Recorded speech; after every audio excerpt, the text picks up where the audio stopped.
Hello guys, आज आपण बघणार आहोत बटाटा रस्सा भाजी झणझणीत. तर त्यासाठी कांदा बारीक चिरलेला, एक टोमॅटो, हिरवी मिरची, कढीपत्ता, लसूण, जिरं बारीक करून घेतले.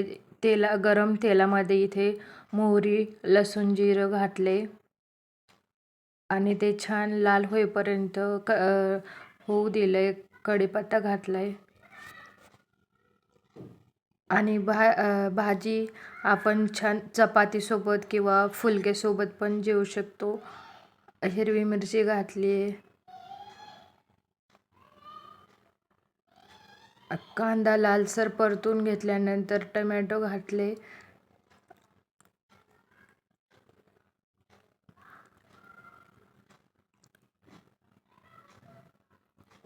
टोमॅटो आणि कांदा एकजीव झाल्यानंतर त्यामध्ये आपण लाल गरम मसाला, लाल तिखट घरचा बनवलेला आहे गरम मसाला आणि चवीपुरतं मीठ, थोडीशी हळद आणि उकडलेला बटाटा घातलाय